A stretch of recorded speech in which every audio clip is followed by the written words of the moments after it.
Hi class. This video is going to give you a solution of P7-7B, which is very similar to P7-7A in your homework.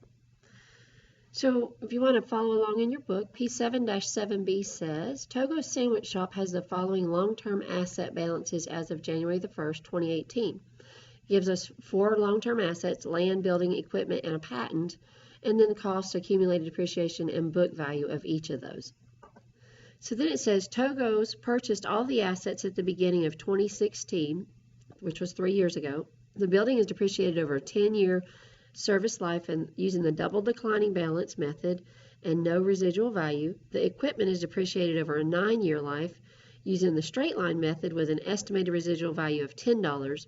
And the patent is estimated to have a 5-year service life with no residual value and is amortized using the straight line method.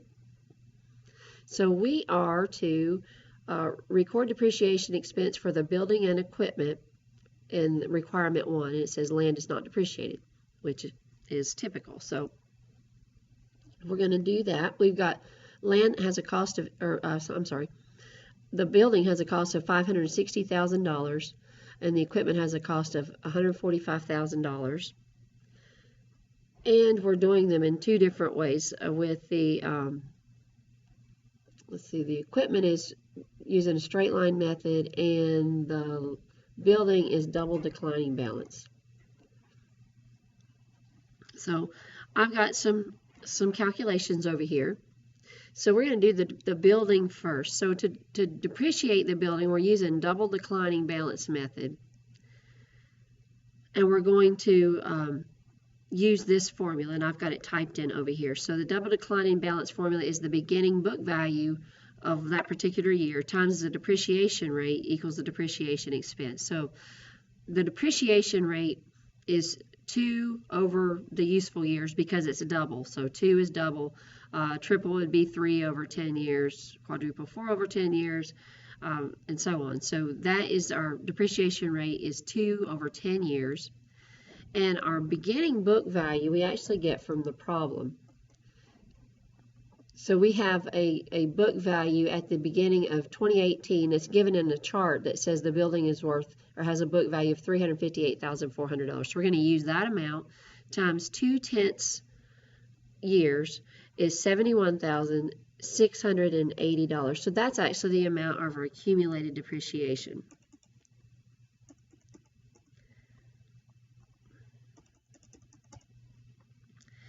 And we're going to use the accounts depreciation expense and accumulated depreciation to record those. Depreciation expense, oops, I've got them in the wrong place. Depreciation expense is a debit because we debit expenses to make them go up. Accumulated depreciation is a contra asset account, so it actually gets credited to go up. So it works the opposite way as a regular asset account. Usually we debit assets to go up. This is a contra asset, so we will credit it to make it go up. Next, let's do the equipment, and the equipment is depreciated using the straight line formula, and here's the straight line formula. It's the asset's cost less the residual value divided by the number of years or months or whatever period of time is the service life. It gives us a depreciation expense. So if we look at our instructions, it said we paid $145,000, which was the cost of the equipment.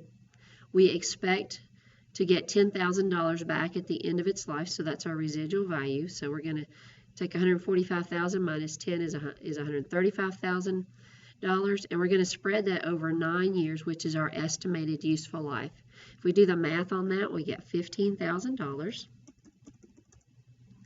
and that's the amount of our depreciation expense and accumulated depreciation. Same accounts, we're recording depreciation expense on the building or on the equipment, and we are recording accumulated depreciation on the equipment. Then in requirement 2, it says that we are to amortize the patent, and that patent, we are told, cost $125,000, and we're using the straight line method, and it has no residual value. So the straight line formula is the same as it is for the equipment. The difference is we're going to use the assets cost minus the residual value, which is nothing in this case. So our cost is $125,000 less 0 residual value spread over 5 years gives us an amortization expense of $25,000. Now with amortization, it is a little bit different. So if you notice with depreciation, the credit in those accounts or in those entries is accumulated depreciation. With amortization expense, you can credit the asset directly. So it's not necessary to use accumulated depreciation to amortize, or well, I guess it would be accumulated amortization to amortize the patent. You can just amortize that patent down directly. So we can put $25,000 credit on that patent account. And then requirement 3 says calculate the book value for each of the 4 long-term assets at December 31st, 2018. So most of this I'm going to get from the chart that is given in the instructions.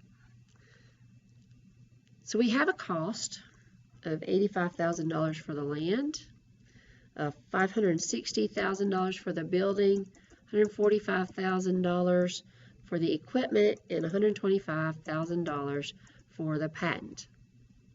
All right, so accumulated depreciation on the land is 0 because we don't depreciate land, so that one is done. And actually, I've set my book value to calculate automatically, but the book value is simply the cost less the accumulated depreciation, and that's how it's going to work all the way down.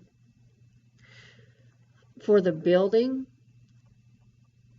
we're going to have to look back at our instructions, and it says the building had accumulated depreciation of $201,600 at the beginning of the year, and we depreciated it an additional $71,680.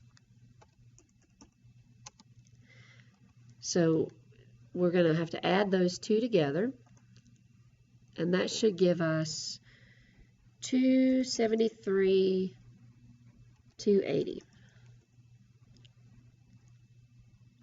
And that's actually the amount of accumulated depreciation. So $273,280, which gives us a book value of $286,720. Let me move that a little bit. In the equipment, we go back to our instructions. It says we had accumulated depreciation so far of $30,000. And this year we took an additional $15,000.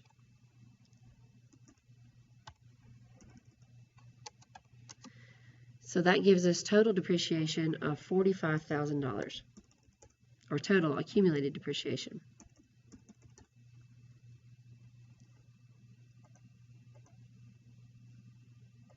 And the patent in our instructions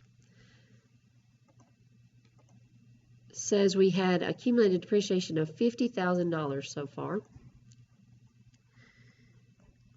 So let's do that calculation. And then we took $25,000 additional amortization, gives us $75,000 in total, and this is actually amortization instead of depreciation, but still goes in the same column.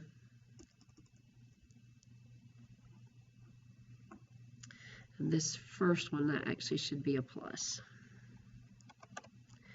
All right, so in each of these cases, we've taken the previous accumulated depreciation and added the amounts that we took for this particular year to get our total. And then our book value is the cost, less the accumulated depreciation will give us our book value. So then that completes the chart for requirement 3.